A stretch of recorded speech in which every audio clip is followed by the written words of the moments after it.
Lottery horoscope prediction.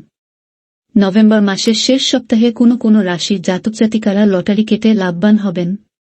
আমরা অনেকেই নানা মাধ্যম থেকে অর্থ উপার্জন করার চেষ্টা করে থাকি। লটারিও হচ্ছে সেই রকমই একটা মাধ্যম। অর্থের প্রয়োজন সকলেরই রয়েছে। অর্থ ছাড়া আমাদের জীবন অচল।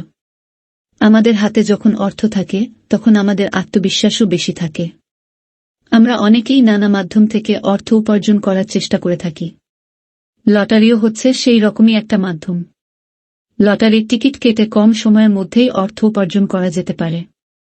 তাই এই সপ্তাহে কোনো কোনো রাশির লটারি প্রাপ্তির যোগ রয়েছে জেনে নিন। মেষ। এই সপ্তাহে মেষ রাশির জাতকদের অর্থপ্রাপ্তির বিশেষ কোনো যোগ নেই। খুব ভেবেচিন্তে লটারির দিকে এগোবেন। বৃষ রাশির ব্যক্তিরা সপ্তাহের শেষের দিকে লটারির টিকিট কেটে দেখতে পারেন।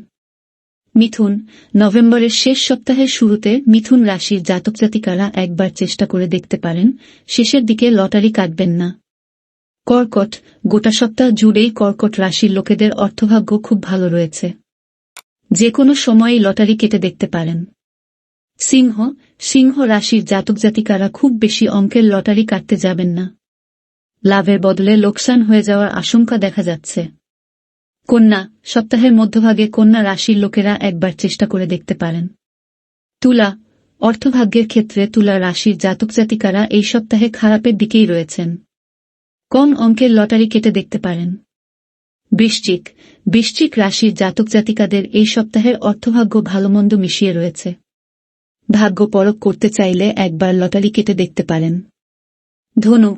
এই সপ্তাহে ধনু রাশির জাতক জাতিকাদের জন্য অর্থভাগ্য বেশ ভালো দেখা যাচ্ছে।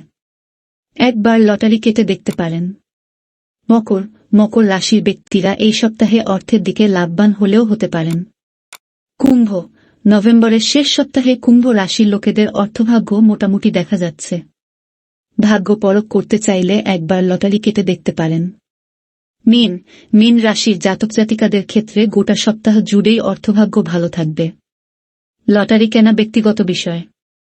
এতে আর্থিক ক্ষতির আশঙ্কা রয়েছে।